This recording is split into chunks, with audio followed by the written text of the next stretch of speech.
You can start. Welcome to the WTO Trade Dialogues on Food. Welcome to our panelists. Welcome to our viewers. I'm Doa Abdelmotal, Senior Counselor in the WTO Agriculture and Commodities Division, and I will moderate today's discussion. In this webinar, I'll be putting two rounds of questions to our panelists as per usual practice in the Trade Dialogues on Food, after which I'll be taking questions from you, the viewers. Viewers can send questions to this webinar at dialogues@wto.org. Our episode today is entitled Agricultural Trade, the Choke Points and the Suez Crisis.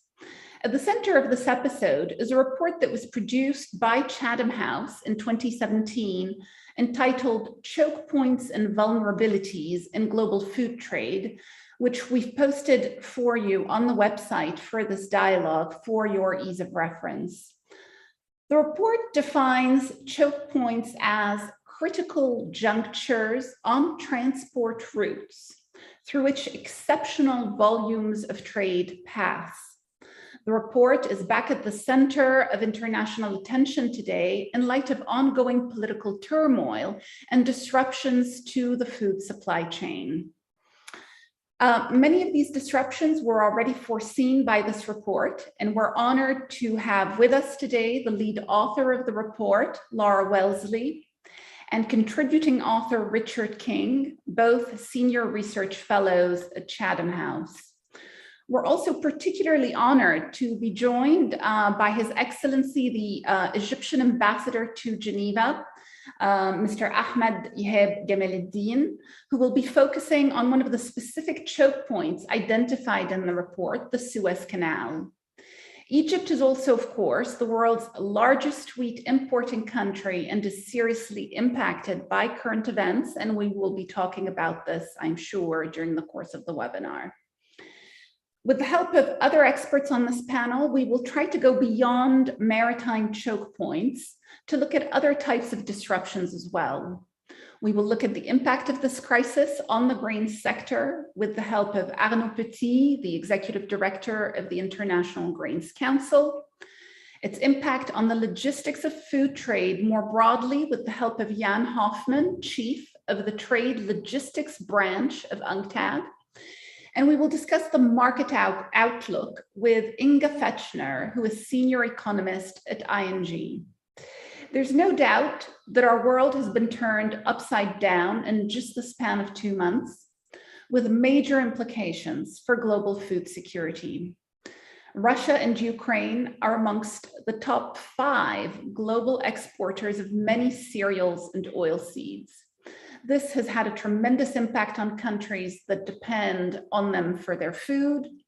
North Africa and the Middle East import over 50% of their cereal from just the 2 countries.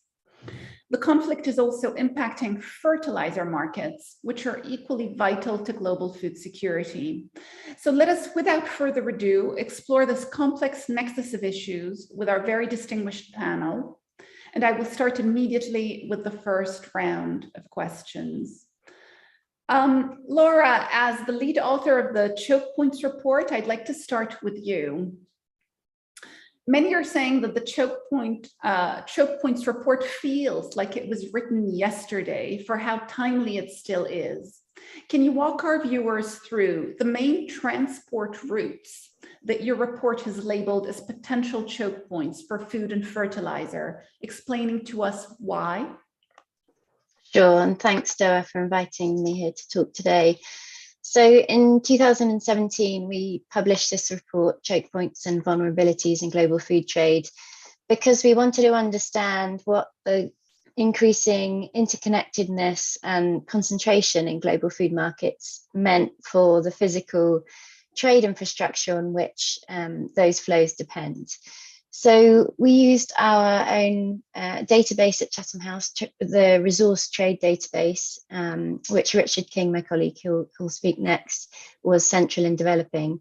That draws on UN Comtrade data and presents it in a way that makes it very easy to explore trade flows by commodity So we used that in order to map out global flows of 5 staple crops, so wheat, maize, rice, barley, and soybean, and of fertilizers. And we identified key points along global trade routes that are of global strategic importance. We landed on 14 choke points. So as you said, these are infrastructural bottlenecks through which very high volumes of global grain, oilseeds, and fertilizers pass, and which are therefore of particular significance to global food security. So the 14 choke points are ones that link the 3 major breadbasket regions of the world to global markets. So the US Midwest, the Black Sea, and Russia and Ukraine in particular, and Brazil and other Southern American producers. The 14 choke points are a combination of maritime choke points, so straits and man-made canals along transnational shipping routes. So we include the Suez Canal, the Panama Canal, the Straits of Gibraltar, Bab el-Mandeb, and Hormuz, and the Strait of Malacca. Coastal choke points, so major port hubs in and around the Gulf Coast of the US, the southern coast of Brazil, and the Black Sea coast of Ukraine and Russia in particular.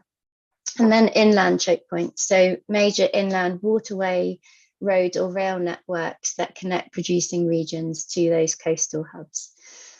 So these 14 transit points are considered to be major choke points or bottlenecks because they handle a huge volume of trade, but also because they are liable to disruption.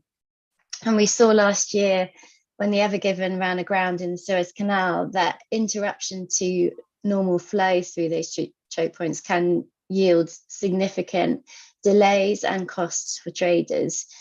So in that instance, we saw over 400 vessels stranded in the Suez Canal, outside the Suez Canal for 6 days, with a cost of nearly $60 billion to global trade. So it was a significant disruption. But other past events show that these choke points are vulnerable to a range of hazards. When Hurricane Katrina struck the port of Louisiana in the south of the US in 2005, grain exports were held up for 2 weeks. It was another 6 weeks until export volumes recovered. Over 300 barges along the Mississippi, so a really important thoroughfare in the US, were set adrift. There was extensive damage to infrastructure that is critical to navigation, bringing lots of delays. In Brazil in 2013, when soybean producers saw a bumper harvest at a time when heavy rains hit the key ports along the southern coast, there was a backlog of over 200 ships waiting outside of the port for an average of 39 days, so really significant delays.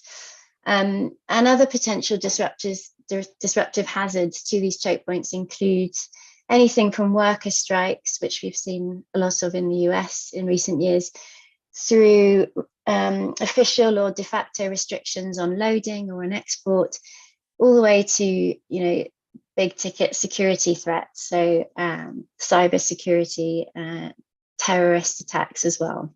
So these are all things that can interrupt the flow of trade through these choke points for a short or a potentially long period of time. And the maritime choke points in particular are ones that have been on the radar of oil traders for many years, but they are important to food. And it's only really in recent years, I think, that there's beginning to be awareness around this and of the importance of looking at the risk of disruption in the context of global food security. So over half of globally traded grain and soybean passes through at least one maritime choke point. And Russia's invasion of Ukraine, which I'm sure we'll talk more about today, which has effectively taken out one of the key supply regions, has taken out 2 of the choke points that we look at in the report in terms of flow of goods coming from Russia and Ukraine. It's really shown the rapidity and severity of global impacts that we can see when there's interruption at a key juncture in global trade. The threat in terms of food security is clearly greatest for food insecure, import dependent countries. But that the threat exists, really, the impacts can be felt by any country that imports food. So really any country around the world.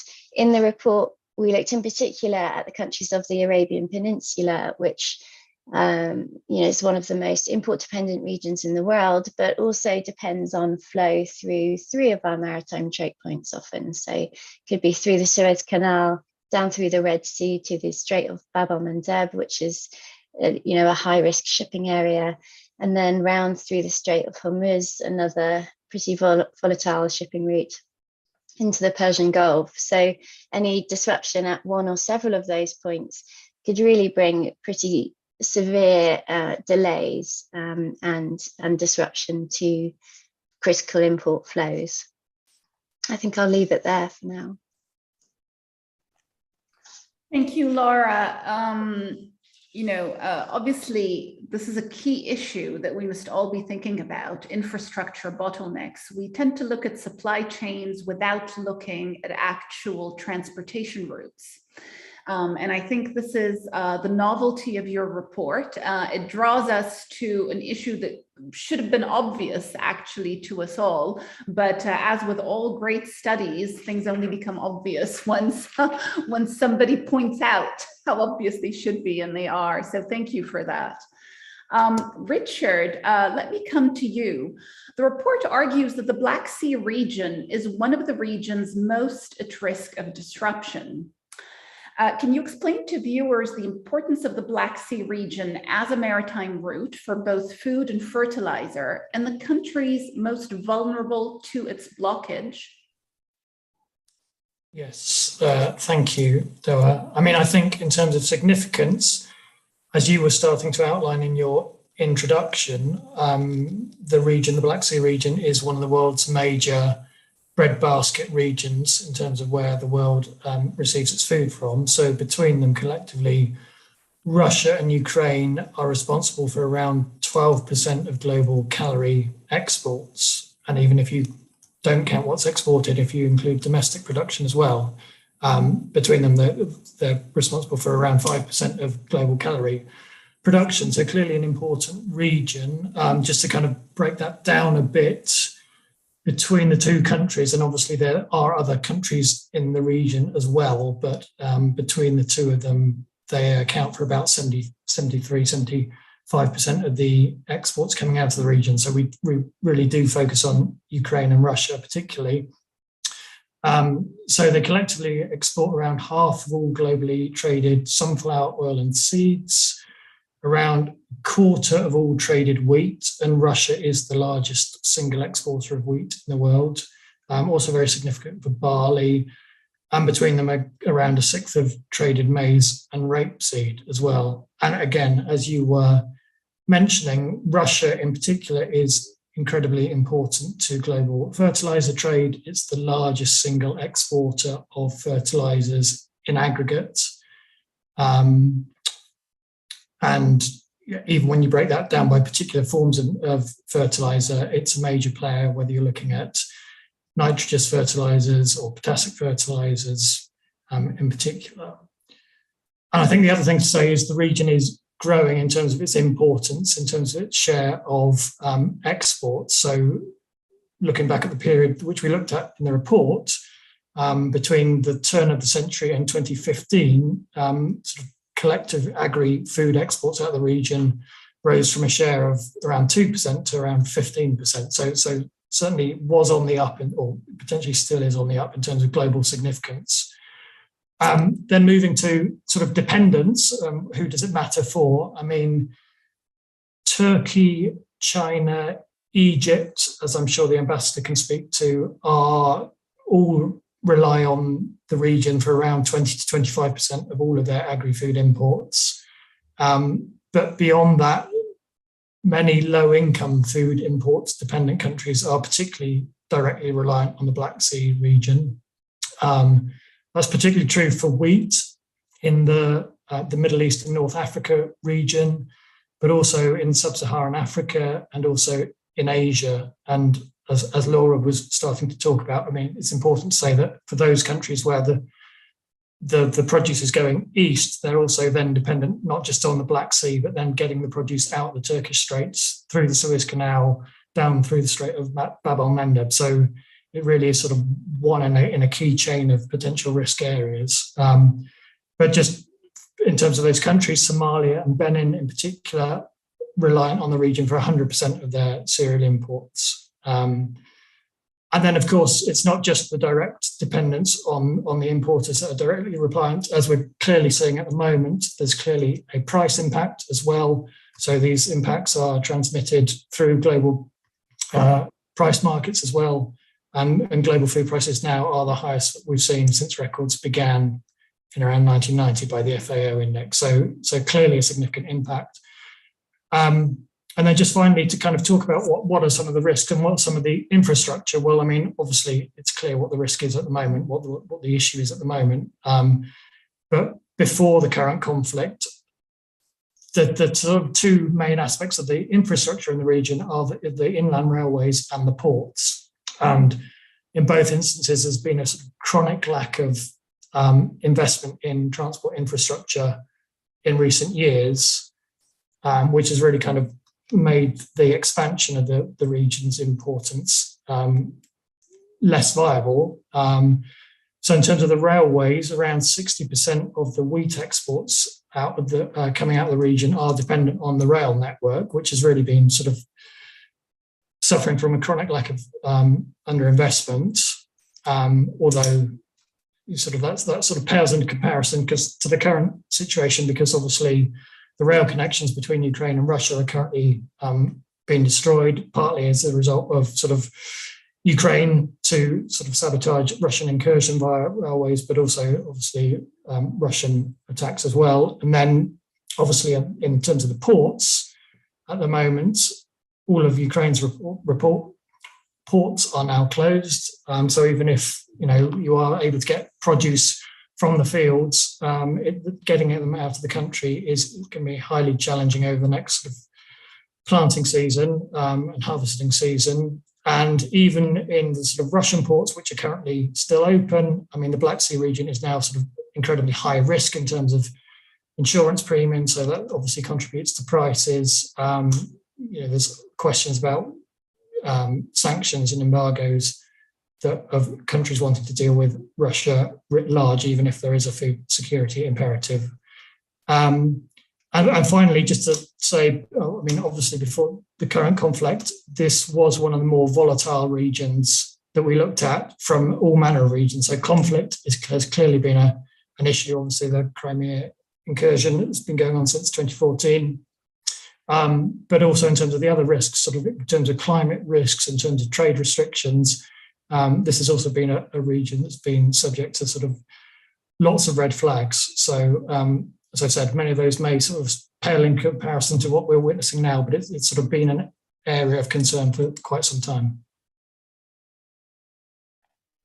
Thank you very much for that, Richard. So obviously a hugely important region for global food security that had raised lots of red flags even before the current conflict. With a chronic lack of investment in infrastructure, as you say, and of course, a region that's now subject to major disruption and very high insurance premiums. Thank you for that. Moving on, Ambassador Gemeleddin, the Suez Canal is obviously extremely important to global trade. 70% of wheat exports from Russia, Ukraine, Kazakhstan must pass through the Turkish Straits. 40% of those must continue on through both the Suez Canal and the Strait of Bab el-Mandeb to reach the Indian Ocean and destinations beyond. What were the lessons learned by Egypt and the international community from the 6-day obstruction of the Suez Canal in early 2021?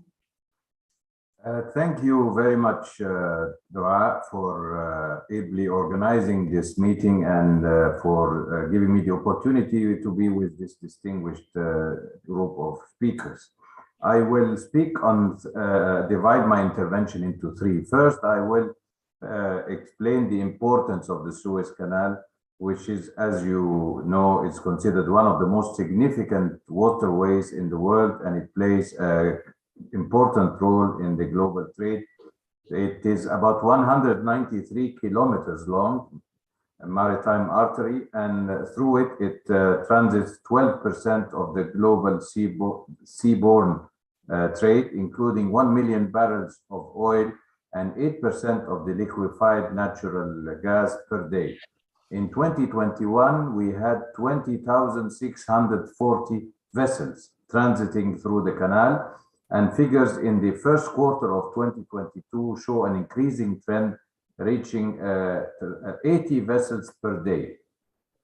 That said, the Suez Canal contributes to global food security through facilitating the transit of vessels carrying food, live animals, and grains like wheat, which is vastly grown in countries overlooking the Black Sea region and in Europe, and is traded with markets in Asia and Africa. In 2021, the Suez Canal attracted 15.7% of global seaborne grain trade at a total of 83.5 million tons. Now I will address the success in managing the refloating of the evergreen ship.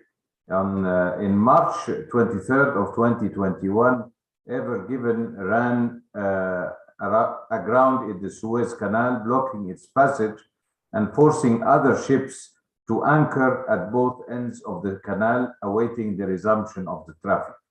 According to the German insurer Allianz, the blockage was estimated to cost global trade up to $10 billion, reducing annual trade by 0.4% each week, and increasing the cost of trade for vessels depending on the canal by 47%.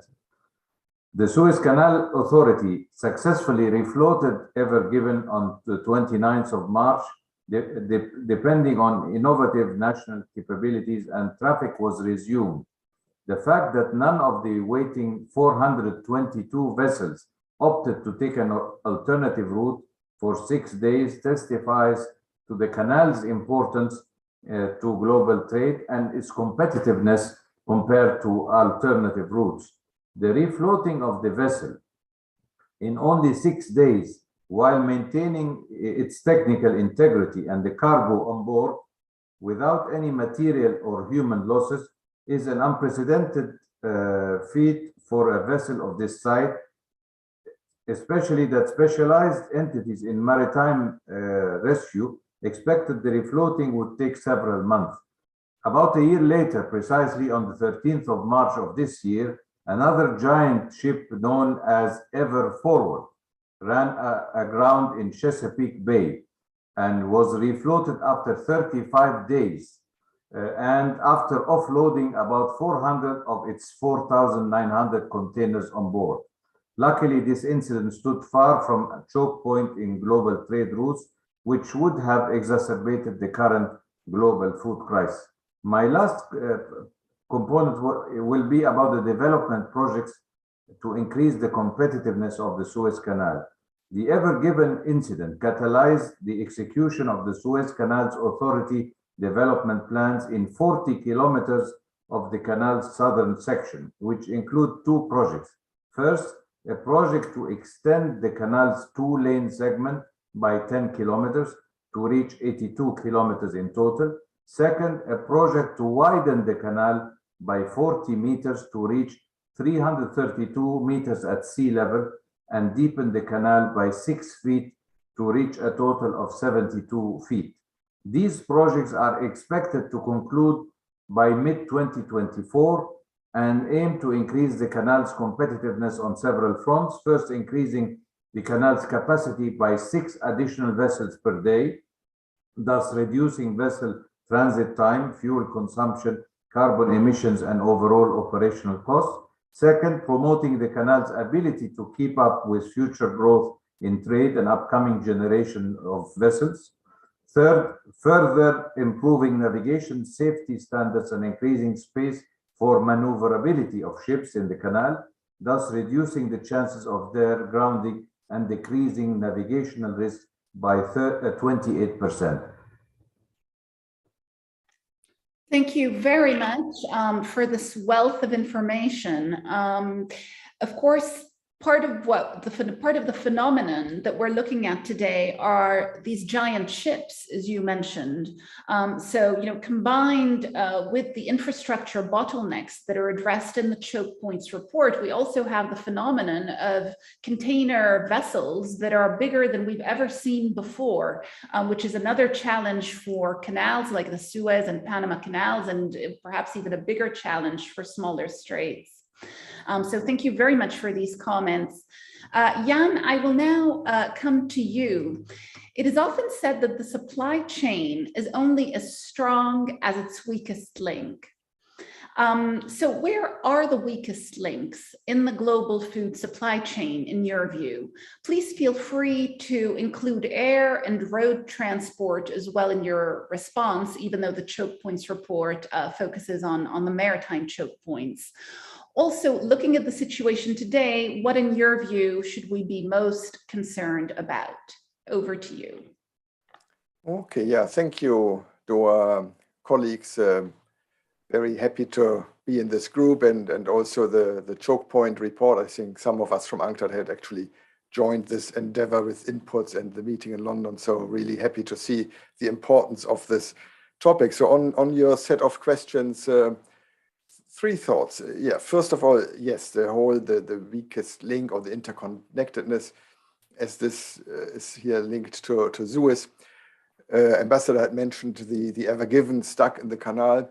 It was amazing to see how the moment the ship was stuck, freight rates globally went up. So we had seen there had been historical heights, they had started to go down. And then if you look at the charts, you now really have a V form, and the freight rates go up again. And not just freight rates of goods that go through the canal, but the ones that went up most was the one from Shanghai to Santos in South America, which does not go through the canal. So I think this very much shows, by way of example, how interconnected and how important this is. So behind this, I would call it increased volatility, or it's more and more variable, the freight costs, the available capacity. And I hope I'm not becoming here too technical, but two fundamental trends behind this are a shift towards higher fixed costs and lower variable costs. So in the long term, if everything is fine, costs go down. It is cheap, like these huge ships have tremendous economies of scale, are very energy efficient and so on. But the moment you reach a capacity limit, the supply curve becomes very steep. Linked to this is another trend over the years. We don't have global data, but we have, for example, in the United States, within logistics expenditure, in 1980, there was more expenditure on inventory holding in the United States than on transport.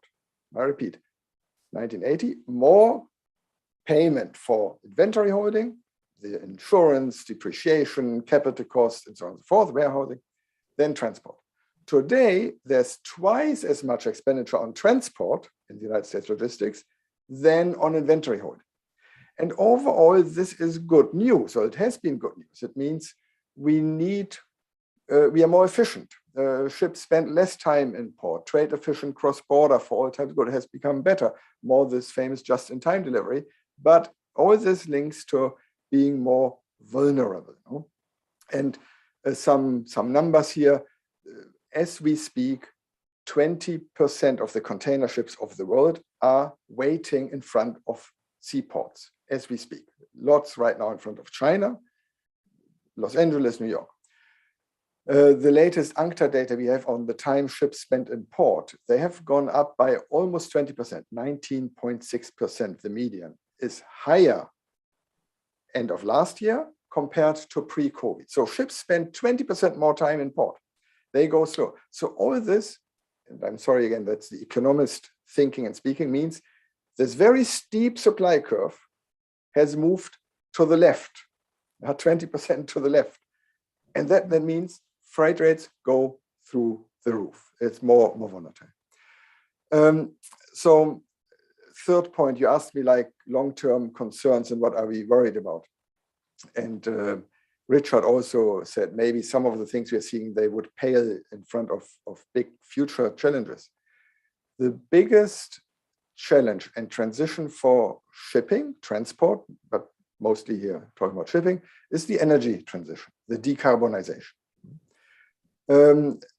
Could go on hours about this topic, but in a nutshell, our concern is that the uncertainty that exists today about what technology, what energy, what carbon price, what regulatory framework we will face leads to the owners, the investors, the shipping companies, to wait, to delay investments, to also go slower, because that's the easiest way to reduce emissions. So all this, again, apologies for my economist thinking, and with the PowerPoint, I could now have shown you a graph of a steep supply curve moving to the left, which will lead to further high costs and volatility in available capacity in the medium-term future. I do want to highlight, of course, we are not at all against the need. I mean, we must decarbonize it. It's important. There's actually a great opportunity for shipping with the global regulation to be ahead of the curve, to have one global multilateral regime. There are a lot of good opportunities. But until we have this more certainty for the investors, that is a key concern. Thanks.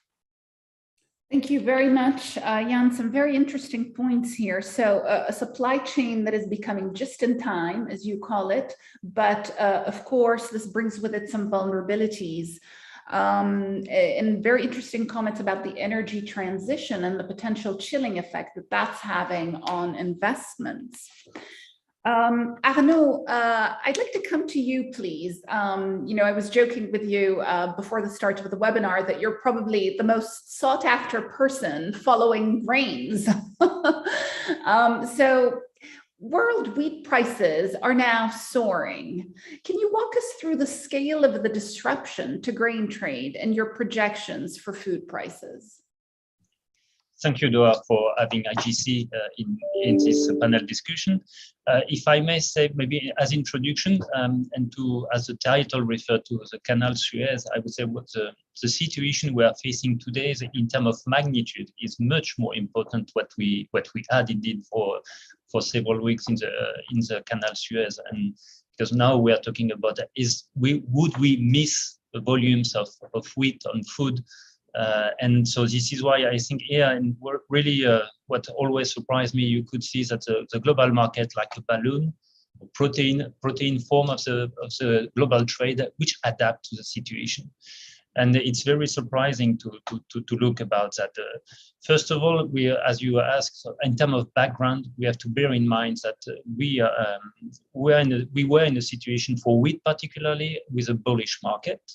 For two reasons. First of all, we had less production in North America to the drought in EU in terms of quality of wheat, and also in Russia. So we were in a situation where we were already, I would say, not necessarily in the best situation to go into the market, the marketing year. And the second thing is also the level of stocks. If you look globally, the level of stocks, it seems to be reasonable.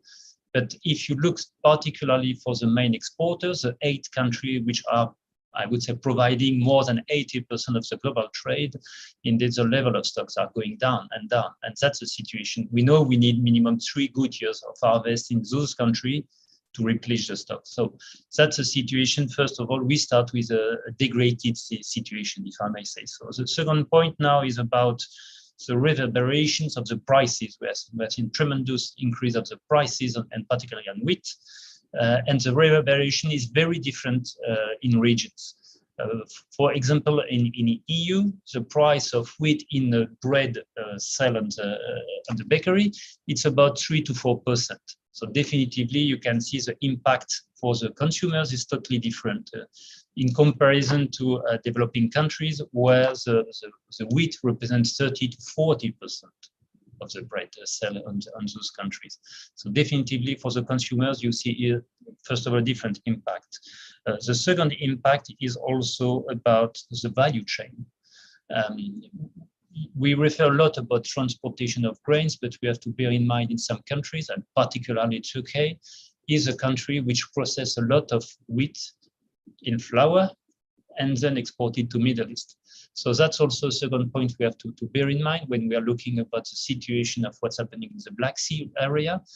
Turkey was a really strong provider of flours, but also pasta to Middle East and Asian countries. So that's really something also important to look at, and may have an increase of food in those countries. And the third impact, I would say, is countries which would need to change originations, but don't have necessarily a flexible access to the financial market, or don't have access to a financial tool to protect against price volatility. It could be the case, for example, of Bangladesh. That's a country with an average 3 to 4 million ton import of wheat. And if they have to change, because they were reliant on the Black Sea area, that's another cost for those countries. So definitively, the reverberation of price is very different. In terms of forecast 22-23, we will publish this afternoon our first forecast for 22-23. We are still expecting a level of production more or less the same level of last year. So that means we are not necessarily decreasing the expectation, but the consumption will continue to grow. That means we will leave a bit on the stocks. So that means we will go and, as Jan referred to, the volatility and the price elasticity. That means we will face more volatility on price on wheat. And for some countries which were really relying on the Black Sea area, and for example, for Egypt, the matter will be about the price. Russia and Ukraine was a breadbasket, but the cheapest one. And I think that maybe here really that's a matter we need really to look and communicate more. It was the cheapest breadbasket, and now it's those countries like Egypt would need to go to other alternatives, where the price of wheat is much more higher. If you go in North America, in EU, definitively the price will be higher. Along the year we went through, it was a gap of $25–30 per ton. So you see, it is not a small increase in terms of cost just for buying this wheat. And furthermore, those countries will need to ship for longer distance. And here I refer to what Jan just said about the cost of transportation is increasing. And just for the crude oil market, every $10 more on the crude oil market translated $3 more on cost of transportation for wheat. And that we have seen that correlation. And so that's really something to bear in mind, that the cost of transportation will be another factor which will increase the cost of food for many countries, and particularly for North African region, where they will need not only EU, but to look for other originations, could be North America, if we have a very good harvest at the end, and also India. But I think that's we still need to look about the forecast and weather, and to really ensure that we don't have climate risk or event, I would say, in the future, which would hamper the forecast. Thank you, Doa. Thank you very much for this excellent overview. It's interesting to know that we went into this crisis with an already difficult situation, as you called it, a degraded situation. But that the level of wheat that we have today is still okay. However, what we're witnessing is a major market reorganization, volatility, stocks, prices, longer distances, and so on. So a lot of elements here.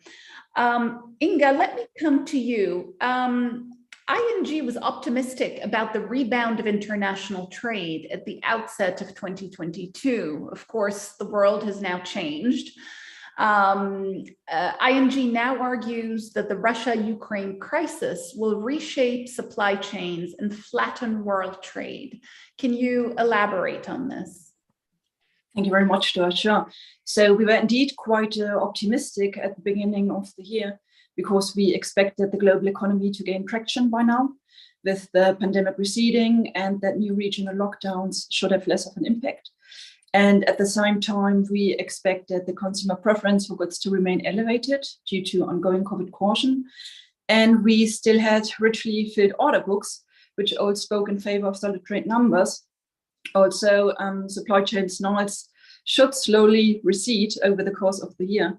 But with Russia's invasion into Ukraine, the picture has indeed changed quite fundamentally, because we now have disabled supply chains. We have sanctions and voluntary self-sanctioning in place. Crucial commodity inputs are missing, which delays manufacturing processes. Just think of wire harnesses or nails for pellets. And it's, of course, not only about trade flows, but also about the trade routes. So the Black Sea ports and rail network is heavily affected. Wherefore sailing and air freight schemes have to be reorganized, meaning that delays and congestion will intensify. And on top of that, scarcity and new frictions in transport mean further price pressures, as do efforts to reduce oil and gas imports. And especially the surge in energy costs and food prices weighs extremely heavily on consumers and producers. So world food prices surged, for example, by 34% in March, compared to the year before, according to the United Nations. So consumers are already slashing the buying expectations, while for some producers, it is already too costly to produce at all, given high gas prices, which of course adds to existing material bottlenecks caused by the pandemic. And all of that actually on top of zero COVID policies still undergoing in China. That is not to say that we don't expect any growth, but we continue to expect some growth in world trade volume, as, for example, the US economy, South America, Asian region, India, they have limited direct economic linkages to the area. And we will see, and already do see, rerouting, for example, for grains, for iron ore, for coal. And we already see some of that in the data. So, for example, India, which usually keeps its large wheat harvests at home, is already exporting large volumes, as does Brazil, and also the US is stepping in with corn exports, for example.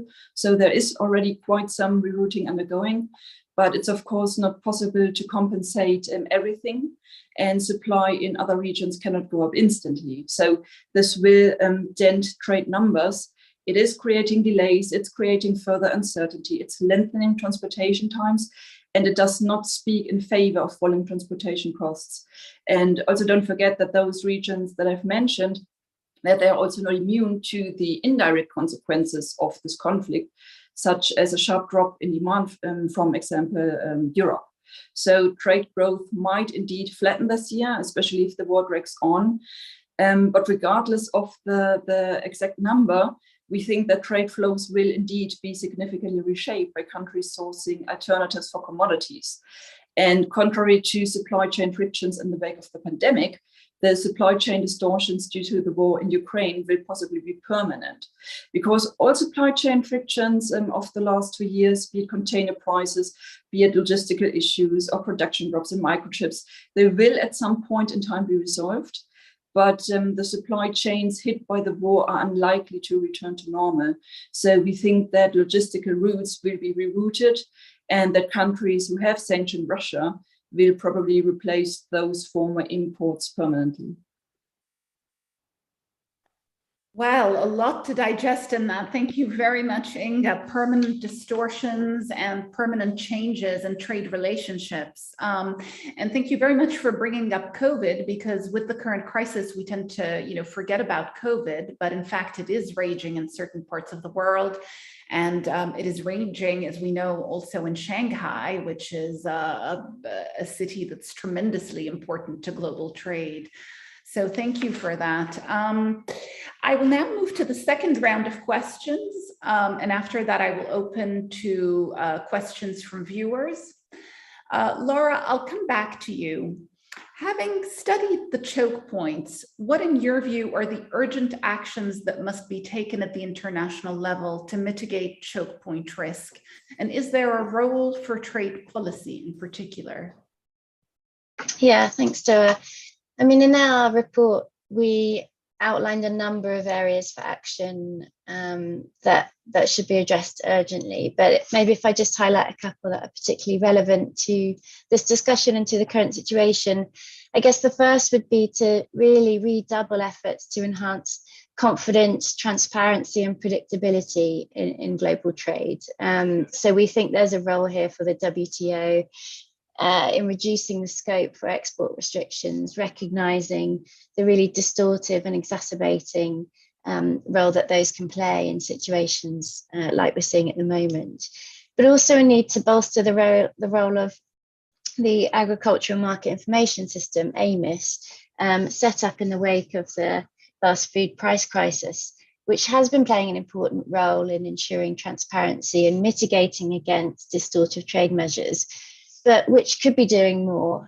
More resources and more support could allow for monitoring of choke point risk within their remit, and allow for a bolstering of the political role played by the Rapid Response Forum in times of crisis like this. So bringing policymakers together in important exporting countries to commit to keeping trade flowing, to commit to knowledge sharing and information sharing. And I think, that recommendation that we made in 2017 still stands true today.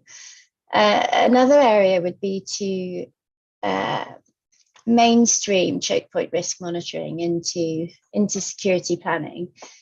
One of the recommendations we put forward in the report was for the identification of critical food security corridors by the UN. And I think the really horrendous situation in Ukraine with the bombing of humanitarian corridors has shown the importance of this and the importance of being able to guarantee safe passage for the delivery of aid.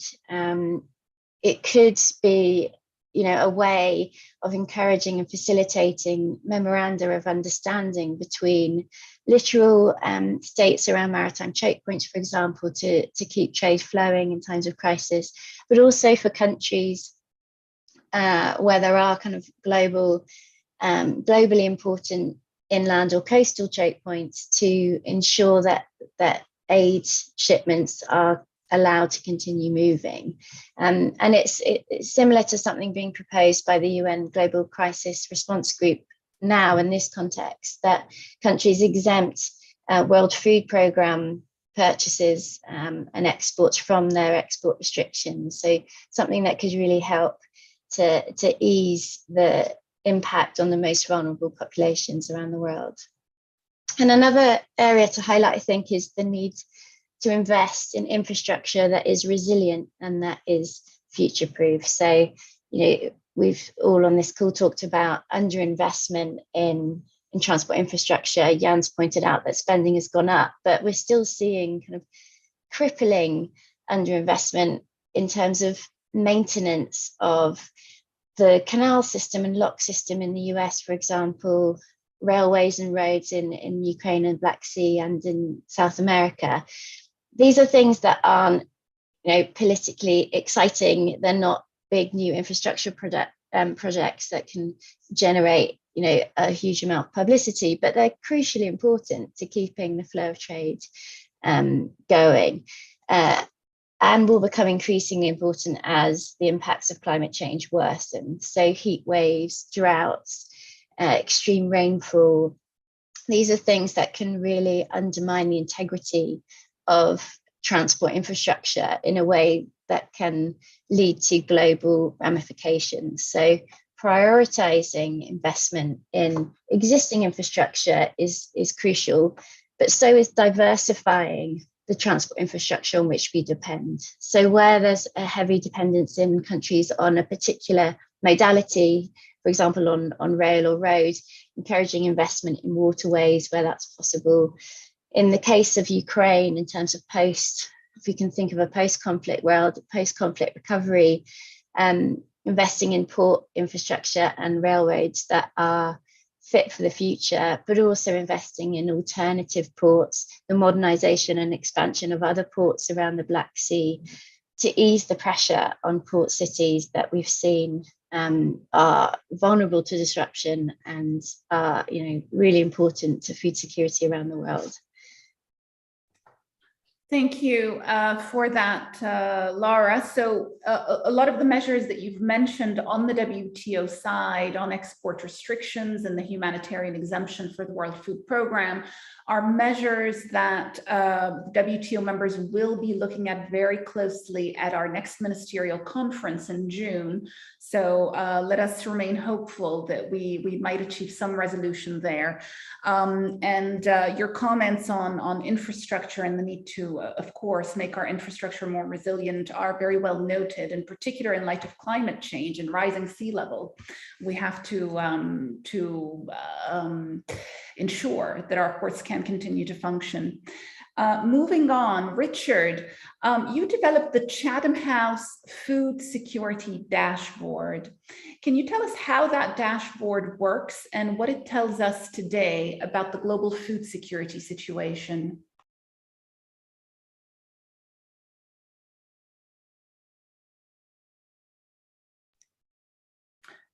Richard, I'm wondering if you have frozen. Are you with us, Richard?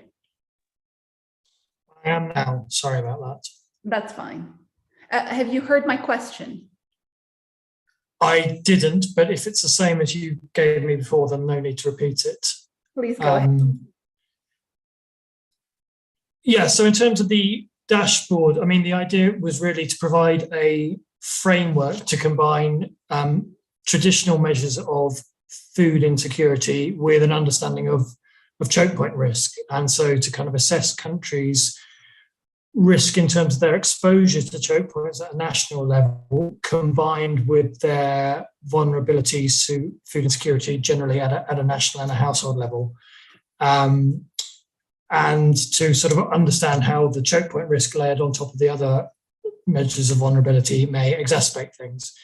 I think it's important to say that the idea is not to produce a kind of composite indicator, because obviously these different measures of vulnerability and exposure demand different responses, and it's complex, and sort of one composite indicator would sort of belie the complexity of response required.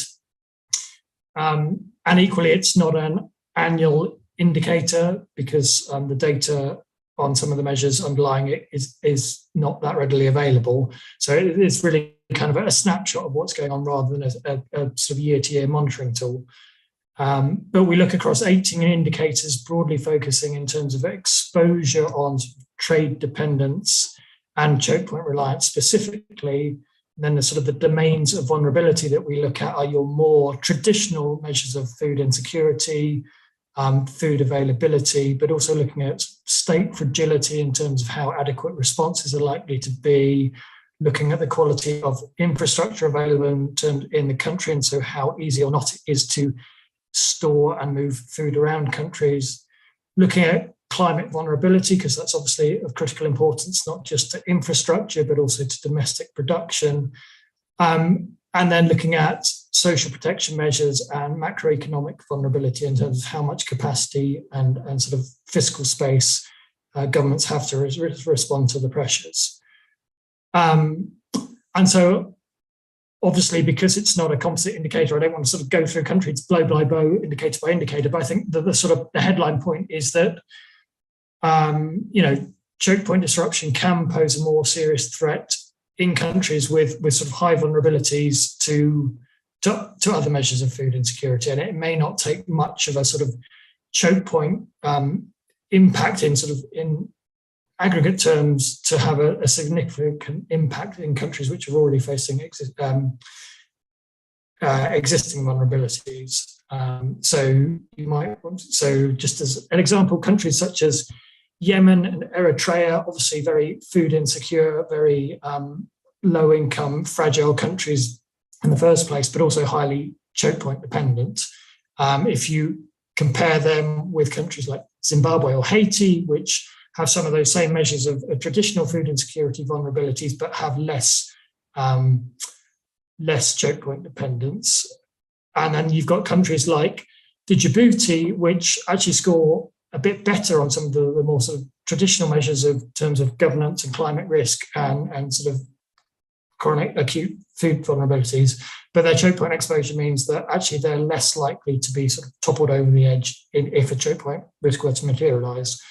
That said, I mean, again, as several people have mentioned, this is all thinking about direct exposure. Obviously, a lot of the impacts are transmitted through prices as well, and therefore there could be second-order cascading impacts from a choke point disruption that these countries might feel in other ways, rather than sort of just absolute contractions in terms of food supply. So yeah, that's it in a nutshell, to sort of look across the board, not just at what we sort of, how many people are undernourished, but sort of layer on top of that choke point risk, layer on top of that measures of infrastructure, governance measures, and sort of to try and look at the sort of food insecurity picture in the round. Thank you, Richard. Indeed, very interesting to look at the choke point risk from the lens of vulnerability, which your dashboard allows us to do. Thank you for that. Inga, I want you to take us to an issue that few are thinking about, but that I know you have examined: the shortage of workers, seafarers, and truckers as a result of the current conflict. What can you tell us about this growing problem? Sure. Yeah, so many countries currently face a shortage of workers in all economic areas, which was actually intensified by the pandemic. And especially in the shipping sector, the pandemic left some scars with an increasing number of sailors reconsidering their career plans and preferring a life on shore, as there were problems with vaccination, border controls, and quarantine. So actually some seafarers were trapped at sea for 1.5 years. So recruiting seafarers is currently not the easiest job. And on top of that, now comes the war in Ukraine, and the labor shortage and operational issues might indeed intensify, because Russia is the second largest home country for seafarers after the Philippines. So almost 11% of all seafarers come from Russia. 4% come from Ukraine, according to data from the International Chamber of Shipping. So this sums up to a total of 15% of worldwide seafarers. And some of those seafarers have been or could be drafted to the military. And then we also have the closure of airspace, which makes traveling and relocation for seafarers more difficult. So you can't move them easily in and out of the country, which, however, is an essential part of the job. And also don't forget about payment, which might be another issue due to the sanctions. And apart from Ukrainian and Russian seafarers, some 100 foreign flagged ships with over 1,000 seafarers have been stuck inside Ukrainian ports. Luckily, until last week, most of them could be rescued. But those new problems come in addition to travel restrictions brought on by the pandemic. So it's leading to large operational challenges. And then we also have the truck driver shortage in Europe, which could also intensify. And here it's a bit hard to come by with numbers, but it's estimated that 100,000 Ukrainian truck drivers are employed in Poland, and either they return to Ukraine or they face problems extending their visa in order to work, which has to be done in Ukraine. So this might intensify the estimated shortage of an already huge number of 400,000 truck drivers across the EU, which are already missing. So the war clearly poses another huge logistical challenge to move goods around the world, and will not help enhance the labor shortage in neither the shipping nor the trucking industry. Thank you, Inga. Some very worrying figures. In fact, we hardly hear about this issue, the importance of Russia and Ukraine to Russian and Ukrainian workers as seafarers, how important they are to the maritime industry. There's very little news that comes out about that. And so thank you for drawing our attention to this critical issue, in addition to the number of Ukrainian truck drivers in Europe, as you mentioned. Arnaud, I'd like to come back to you. To what extent will grain exports from other regions, including India, the United States, the European Union, and Brazil, offset lower shipments from the Black Sea region over the remainder of the current season? And how does the current tightening of fertilizer markets impact the grain sector? So 2 questions, really.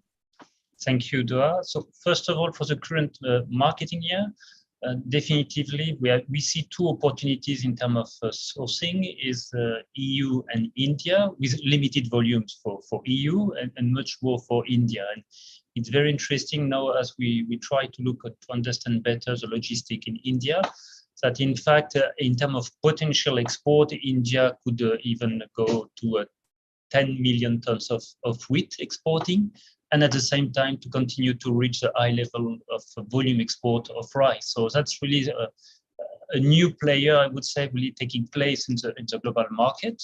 So that's the first point. And the second point, I would say, is it is right that Brazil can continue to produce more. That's planting in a way more wheat, but maybe it would be the aim to for the domestic market and to limit the cost of imports wheat rather than really to export. So here we are ready to look at what Argentina will do in terms of quota for export. We have seen that for the current marketing year, they are doing 14 million tons. So we really hope that there will be the same opportunity for the next marketing year, 22-23. But what I would like really again to insist is we can trade only what we produce. And here on wheat particularly, there is a matter of concern in comparison to maize and soybean. You have a really flattened yield trend in wheat. That means to increase wheat production, you need to shift your area of maize or soybean to wheat. It's like a clear competition between these crops. And I think here really we need really to work on productivity in wheat in order to avoid that farmers have to choose between wheat and maize or soybean, and having these three crops as a real choice of production, first of all. And this should be done, I would say, in all countries. I'm not referring only in the major exporter, but also in other countries which can produce wheat. We see the level of wheat is below 3 million tons per hectare, and the average is around 3.5. So that's something really we need to work, because if we can increase the productivity everywhere on wheat, it will alleviate the pressure on the trade side definitively. And the last point about fertilizer, as you refer to in your question, definitively fertilizer is a driver for the volumes, but also for the quality in wheat. And I think it's important to bear in mind that when you put your fertilizer, and if you put in the right way, that means you increase the percentage of proteins in the wheat, which is a quality for the milling industry. So it's really a criteria to access the market for the milling industry. And this is why the fertilizer is also important on these very tight markets, the milling wheat, as I referred to. So that's really something to look for this. But I would say here, we might have some margin of maneuver, and particularly for developed countries like EU, about recycling manure. You know that in the EU there is some project. At the time they are not yet at scale up to be a business project, but there is a possibility to recycle phosphorus and nitrogen from manure, and then to use it as a fertilizer. So I would say rather than to look about alternative of sourcing, I think in some countries where the livestock sector is already well developed, there is maybe some opportunities for the farmers indeed to have some trade-off between the livestock farmers and the grains farmers in terms of recycling of manure and using this mineral fertilizer then to the grain sector. So definitively, there is some solutions to develop in the future here. So that's maybe the main point I wanted to address in your question. Thank you. Thank you very much for this. So indeed, we must look at higher yields for wheat. You know, it's very interesting to hear you talk about the quality of wheat, because of course, given how taken up we are by the current crisis, nobody's talking about quality anymore. The emphasis is just on finding wheat. But it's interesting to know that the shortage of fertilizer will have an impact on quality going forward unless it's resolved. So thank you for this. Ambassador Gamal-Eddin, I'd like to come back to you. Egypt is the world's largest wheat importing country, and it could see a rise in its food import bill from $3 billion to $6 billion soon. What measures is the Egyptian government taking to mitigate the impact of this current crisis on national food security? Thank you. Let me start by giving you an overall picture of the situation in Egypt, where we have about 108 million citizens who consume 21 to 22 million tons of wheat per year. About 9 million from domestic production, and the rest, which is about 12 million through imports, of which roughly 80 to 85% are covered by Russia and Ukraine. Wheat is a necessary component of the Egyptian diet at around 35 to 40% of caloric intake, and more than double the average global per capita consumption. In addition, the soaring prices of wheat and increasing shipping costs have aggravated the situation. Last February, the Egyptian Ministry of Supply and Internal Trade indicated that its strategic stock reserves of wheat could cover 5 months of consumption. That said, Egypt took several measures to bolster its food security even before the current crisis started, and it is implementing further measures to comprehensively respond to food security and enhance resilience to other global crises like COVID-19, climate change, and the like. Some of the measures include the following. On the short term and the immediate term, we are implementing macroeconomic policies to ease inflationary effects of the current crisis, such as increasing interest rates and adjusting the foreign exchange rate to guarantee sufficient foreign reserves and financial liquidity to cover for the food import bill. We are also expanding the social safety net programs like Takaful and Karama, which is a cash transfer program targeted to the poorest and most vulnerable segments of the population, which are bringing the total number covered by this program to about 15 million people. The Ministry of Trade and Industry has put a temporary export restriction on a few vital food commodities, including wheat. And it is worth mentioning that Egypt is a net food importing developing country, and thus such restrictions are in absolute necessity to meet the ever-growing domestic food demand and would not harm international trade, unlike export restrictions if they were coming from exporting countries. The government is actively working also to diversify sources of wheat imports. We count on our trade partners to offer their support in this regard. As far as support funding, the European Union has promised Egypt at least 100 million of a total of 225 million euros as direct budget support through the North Africa Food Facility, which is much appreciated. However, much more is needed given Egypt's peculiar situation, both in keeping food prices reasonable for a price for the population and also securing the supply of basic food for the country. On the medium and longer term, the government has adopted programs, some in collaboration with international organizations like FAO, towards more efficient and sustainable agricultural production and and changing the food consumption habits, as well as decreasing food waste, particularly for animal feed purposes.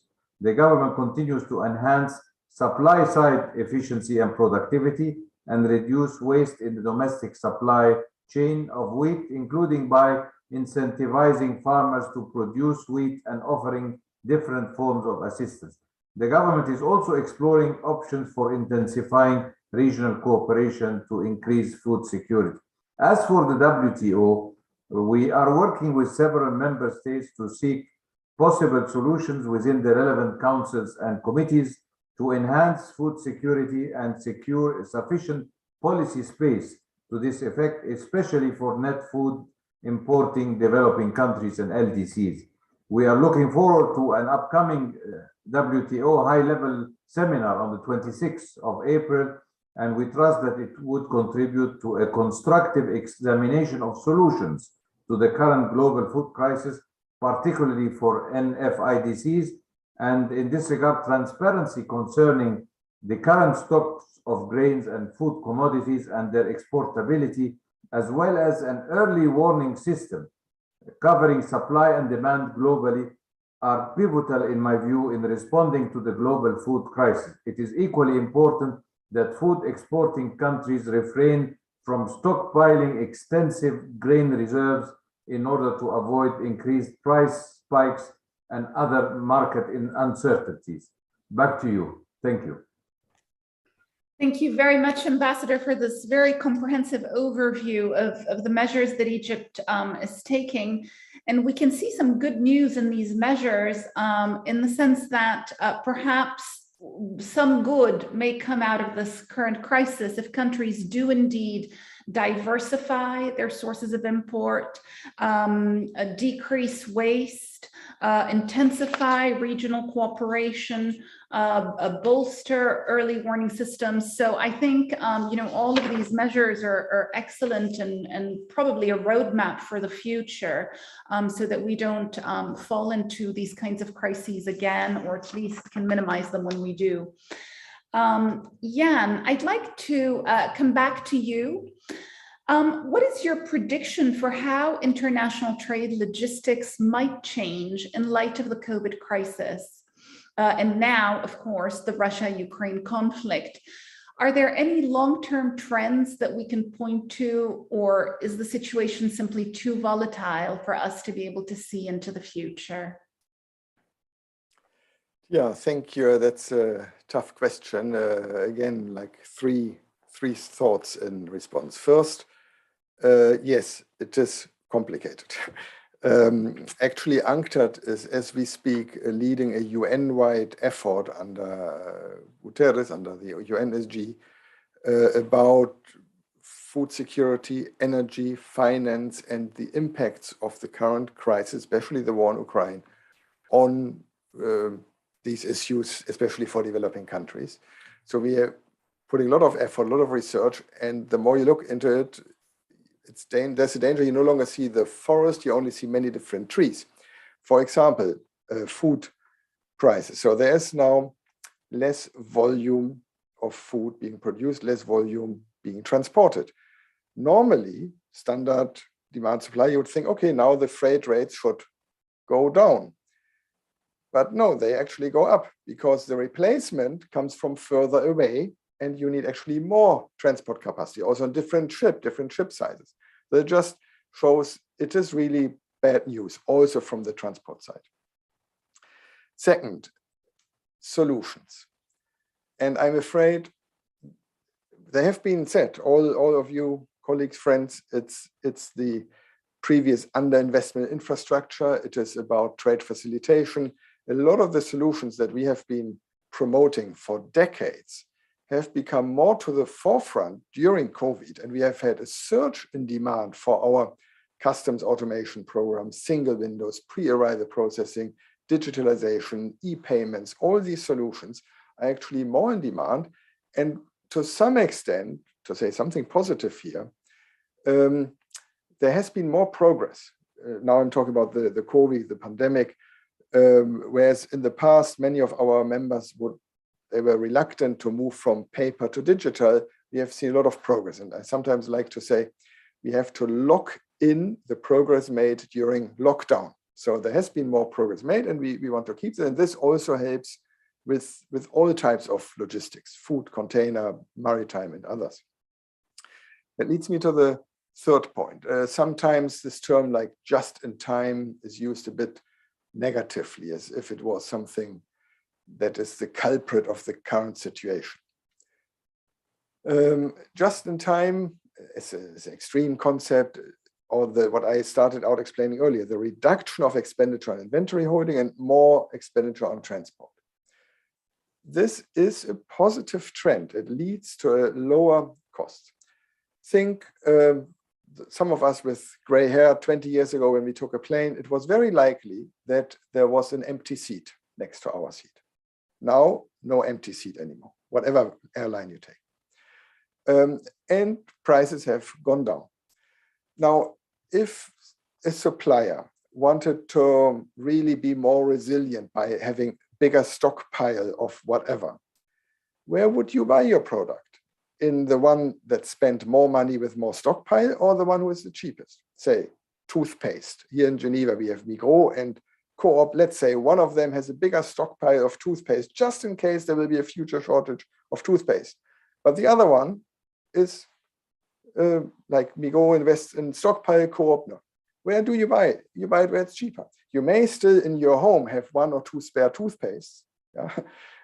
But I agree with Ambassador, the issue of everybody stockpiling also has a negative impact. So I do not quite see this trend away from lean, efficient supply chain, but we do, of course, have become aware, coming back to the previous one, the need for long-term infrastructure investment, the need for trade facilitation, also the need for more transparency, better digital integration of data, need for diversification, not only depend on very few suppliers. So all these are solutions that have become actually, they're not new, I'm afraid. I don't have new solutions to offer here, but they are solutions that have become even more important now than before. Thank you very much for that. Indeed, a menu of issues, not just one solution, from digitalization, diversification, to a whole host of other issues.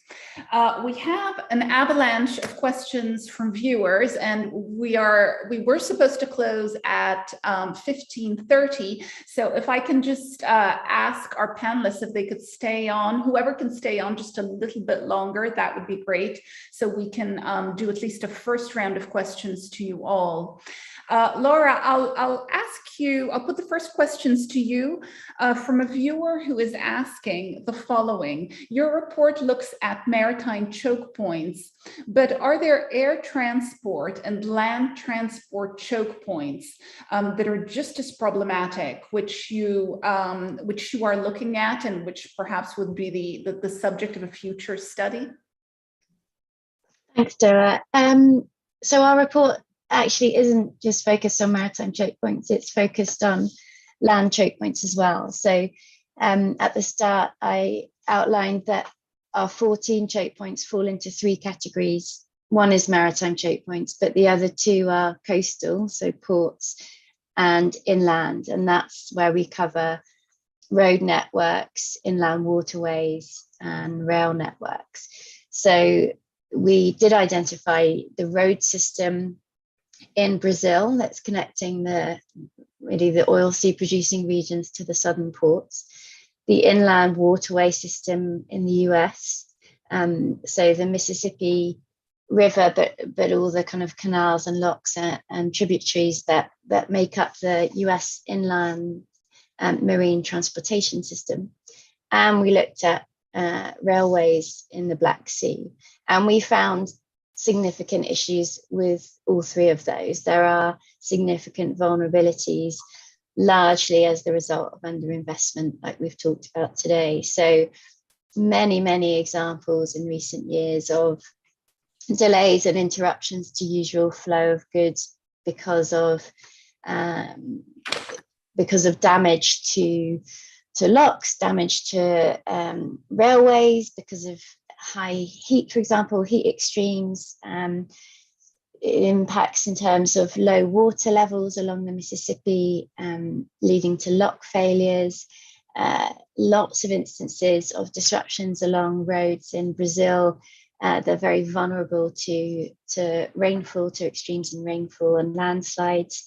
In Ukraine and Russia, there are issues not only in terms of the structural integrity of the railways, but also in terms of connections cross-border. So where there's differences in rail gauges that really impede the easy flow of goods, and particular issues in Ukraine at ports, so where the railways meet the ports, and kind of logistical challenges in loading and unloading. So we did cover all these issues, and they are as much of a concern, and I'd say more of a concern really than the maritime choke points, because it's this kind of potential for lots and lots of relatively small scale, maybe not so worrying disruptions that cumulatively have the effect of weakening the system, reducing redundancy in the system because you have fewer options, if one part of the system's taken out, and really creating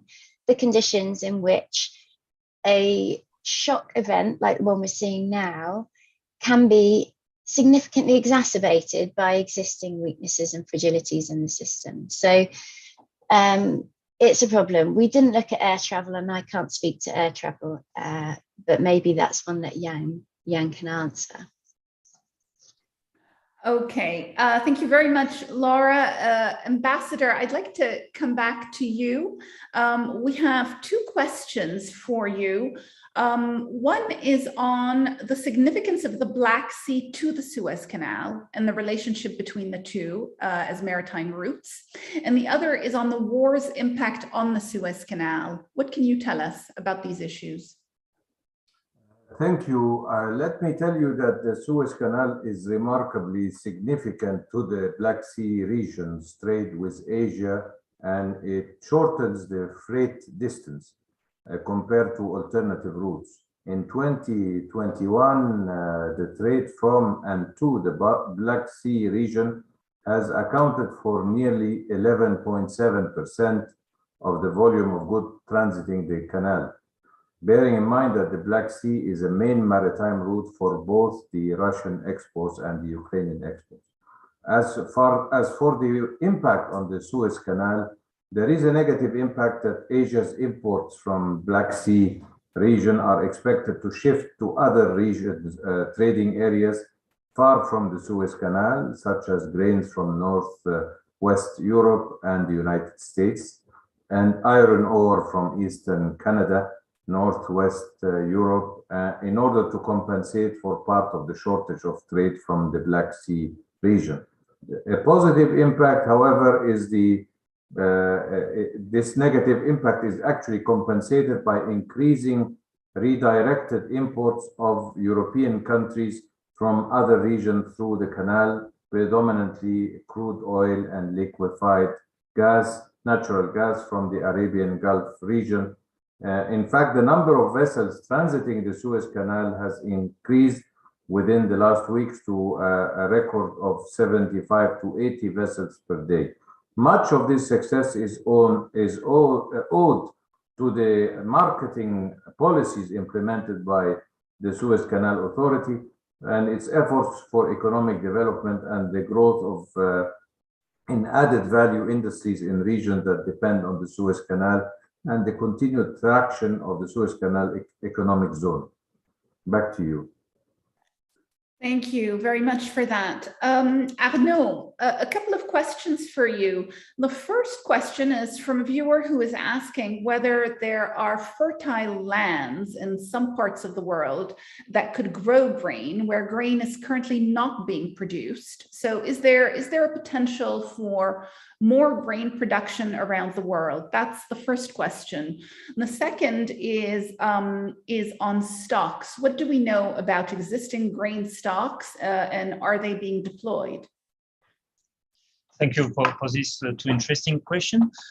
I would say, first of all, yes, there is still some margin of maneuver in terms of increasing area of production for wheat, and particularly for Central Asia, I would say, in Kyrgyzstan, Uzbekistan, Iran, and Kazakhstan. We see there is some opportunity here, but I would say we are talking about very few percentage, 2-3% more in terms of area. So, and I would say what we see is the consumption of grains for food is driven by the demographic trend. So this is why it's not at the level of the challenge, but it is right that there is still some area of we can increase the production, mainly in the North Hemisphere. It's really the area where the wheat capacity of production is the best.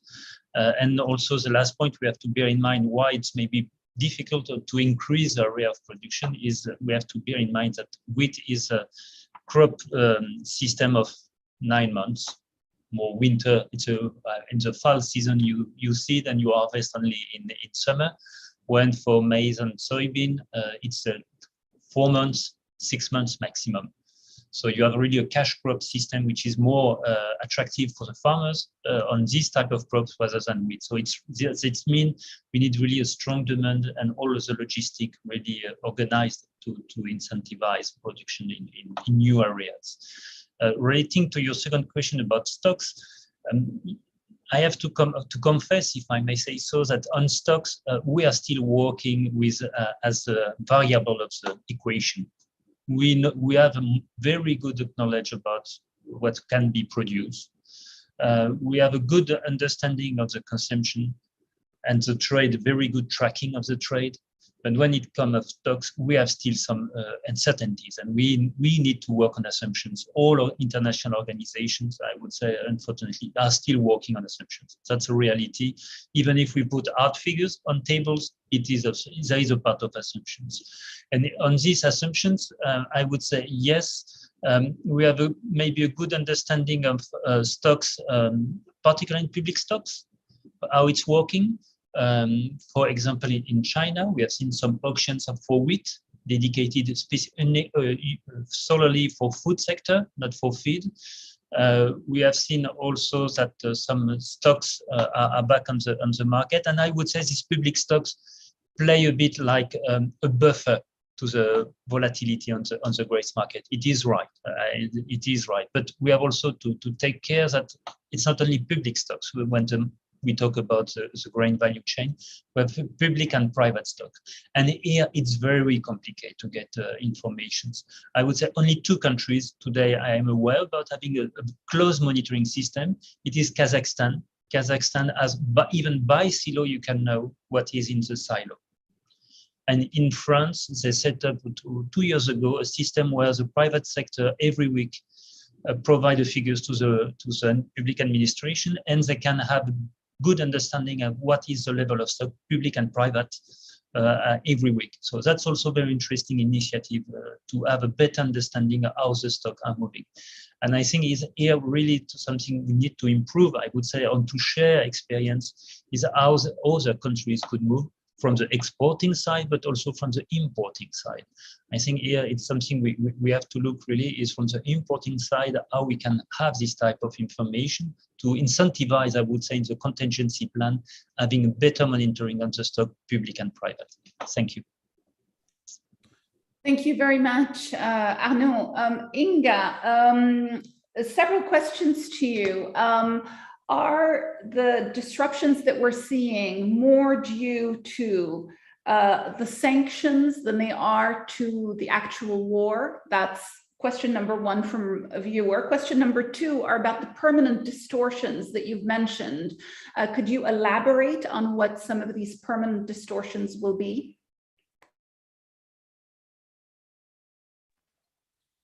So regarding the first question, I think it's rather a mixture of both. It's on the one hand, sure, it's related to the sanctions. That's when it comes to Russia, but less to Ukraine, because Ukraine isn't sanctioned.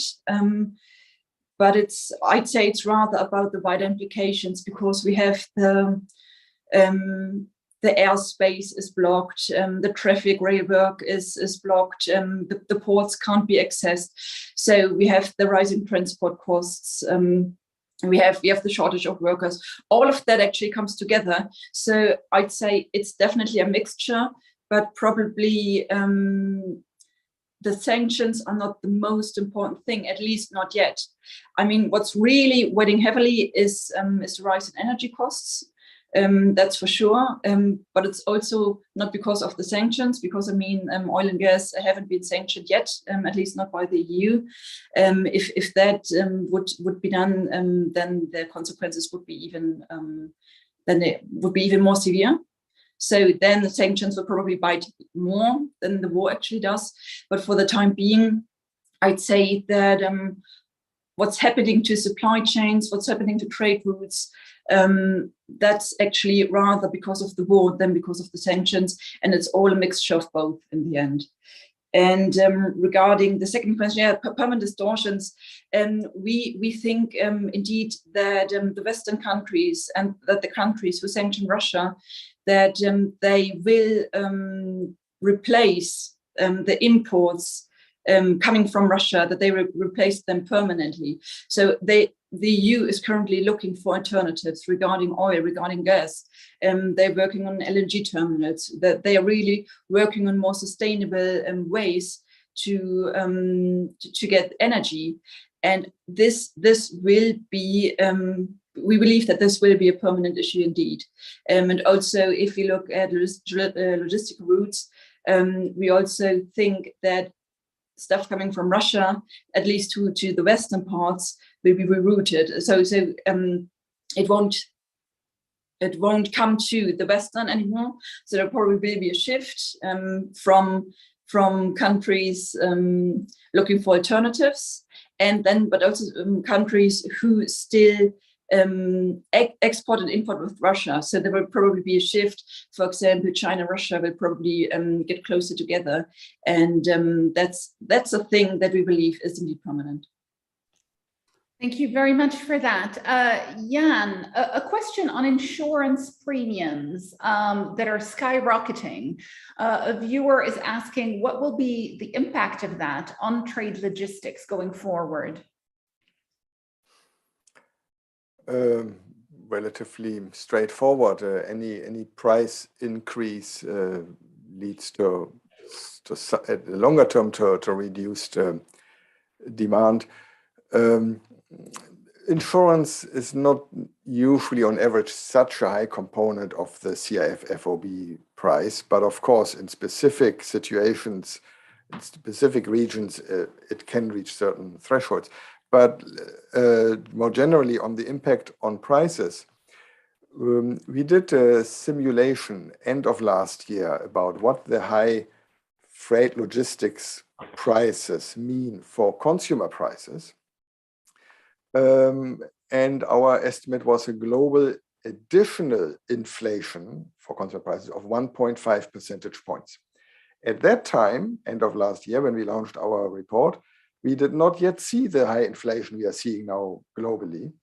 But we are happy, or not happy, but we realize that now that inflation is being measured, and the International Monetary Fund, IMF, and some of our member countries publish the measured impact, and also what is the contribution of logistics costs to this inflation, our numbers are confirmed. No? So 1.5%. We've just updated this simulation with the latest data information. And if anything, it's getting worse. So the continued high freight costs lead to and they include the insurance part, but it's a smaller part. But overall, there is a measurable impact of the high freight costs on prices. And one last point on this, I gave you the global average. Of course, there are big differences. Small island developing states, their prices are affected by about another 8 percentage points, again, on average. So there are islands, there are families, there are communities whose effective income goes down significantly due to the higher transport costs. So I was not quite answering the question, but I still think it was a good answer. Thank you very much. A very good answer indeed. Richard, a question to you, which I would like to give Laura an opportunity to comment on as well, and then we can close. If you were to revisit the Chokepoints report today after seeing the Russia-Ukraine crisis unfold, what would you change in the report? Has the current crisis shown you anything that you hadn't captured or thought of in this report? And then I'll pass the floor to Laura. Sure, I think just one major point, and it's not that it wasn't covered, but our analysis didn't perhaps go as far as we were able to, or we might have done. And I think that's really the way that we're seeing some of these risks layer on top of one another. So obviously in the current context, there's clearly supply constraints coming out of the Black Sea. But if that were to be coupled with a climate affected harvest in Latin America or in the US Midwest, or if there was some sort of infrastructural blockage to other choke points, I think it's where you see the intersection of sort of different risks kind of bubbling up, coinciding, cascading, and sort of some of those second, third, fourth order risks that we really need, especially in the context of climate change, to start really concerning ourselves. So we're not just kind of picking off one or two issues, but actually thinking about how the system interacts. And to that end, we are actually doing some analysis with a consortium in the EU looking at sort of how choke point risks coincides with climate risk, both in terms of how climate risk may be exacerbating some of these choke point shocks themselves. So, there's discussion around some of the climate drivers behind the Suez event and whether sort of anomalous weather conditions created that dust storm, which led to that ship grounding. So might we see more frequent things like that? But also then thinking about, well, how might a shock like that coincide with a harvest shock as well? So we are now trying to build on some of that analysis and think sort of more about the cascading risks and how the various components may increasingly interact with one another. But I'll hand over to Laura. Laura, over to you. Thanks, Richard. I mean, I think I'd say largely the same thing. And, you know, looking back over the report in preparation for this call, I was, you know, thinking it would be an interesting thought experiment really to think through the kind of impacts that we'd see on food prices and food insecurity in import dependent countries if, for example, the Suez Canal blockage that we saw last year occurred today when there's already, you know, extreme pressure on the system. And it's just, I suppose that the second reflection that I've had since we brought the report out is that at the time there was a degree of skepticism about the value of really drilling down into the potential impacts of a significant choke point disruption or of coincident choke point disruptions, because there was, you know, a feeling that this is not likely to happen. We haven't seen any kind of major disruption to date. Markets have been able to cope with disruptions that we have seen. And I think that the past 2 years have probably changed our perspectives really on the kind of scale of disruption that we should be preparing for in the system. And you know, what we end on we recently published just last week a report looking at the implications of the war in Ukraine on food and energy security and how the cascading risks from those impacts in energy and food markets are exacerbating an existing cost of living crisis. I think, you know, one of the points we ended on there was by saying that there's a risk that governments respond to this crisis now with short-term measures. We've seen calls from various quarters to ramp up production in oil and gas, for example, in the UK, or you know, start planting on spaces that have been protected for nature within environmental sustainability strategies. And there are potentially huge costs associated with that kind of short-termist thinking. So I guess I just end on saying that, you know, we absolutely think that it's important to consider the potential for these risks, to recognize that relatively small scale risks or localized disruptions can have large global implications, and to get serious about building resilience into the system, given that we're likely to see increasing disruption, continued price volatility, future supply disruptions in the wake of climate change and its impacts. Thank you very much, Laura, for this. And let's hope that we do not see multiple crises all in one time, although, you know, we've just come out of the COVID crisis, which hasn't finished yet. And here we are in a second crisis. So perhaps indeed looking at overlapping crises is something that that might be useful given what's happening in the world today. I want to thank each and every one of you for an incredible contribution on this webinar. I know that I have learned a massive amount of information today, and I'm sure viewers feel the same. So a very big thank you to you all. I want, before I close, to tell our viewers that the WTO Agriculture and Commodities Division now prepares something called the Agriculture News Harvest. And I would encourage you to start following our news harvest. I won't give you a long website. You can just Google WTO Agriculture News Harvest and it will come up. And I think that's an excellent source of information on issues that we've dealt with in this webinar and many more. So thank you very much to our panelists, and we will stay in touch. Very grateful for your contributions. Goodbye. Thank you all.